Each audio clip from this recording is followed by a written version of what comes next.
नाशिकमध्ये समृद्धी महामार्गाच्या तिसऱ्या टप्प्याचं आज पालकमंत्री दादा भुसे यांच्या हस्ते होणार लोकार्पण।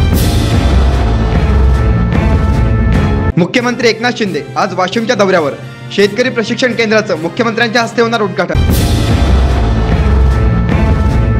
आजपासून वंचित बहुजन आघाडीचे सर्वेसर्वा प्रकाश आंबेडकर हे संपूर्ण महाराष्ट्रात ठिकठिकाणी घेणार सभा।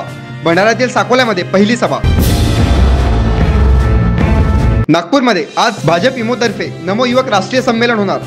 नड्डांच्या ऐवजी स्मृती इनारी करणार युवकांना मार्गदर्शन। नागपूरमधील भाजपच्या नमो युवक संमेलनाला खासदार नवनीत राणा आणि आमदार रवी राणा हे दाम्पत्य देखील आपल्या समर्थकांसह होणार सहभागी।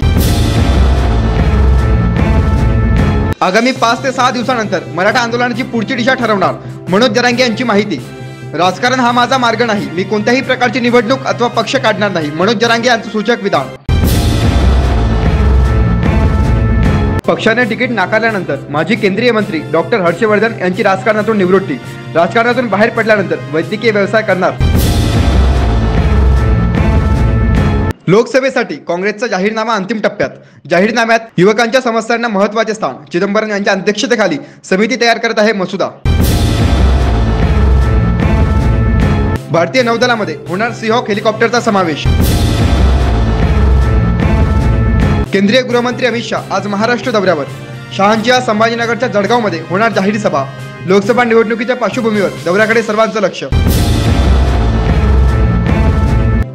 खासदार नवनीत राणा यांचे अंतर्मन हे पूर्णतः भाजपातच आहे। त्यांचा पक्षप्रवेश अगोदरच मनामधून झालेला आहे, असं सूचक विधान बच्चू कडू यांनी काल अमरावती येथे माध्यमांशी बोलताना केलेलं आहे।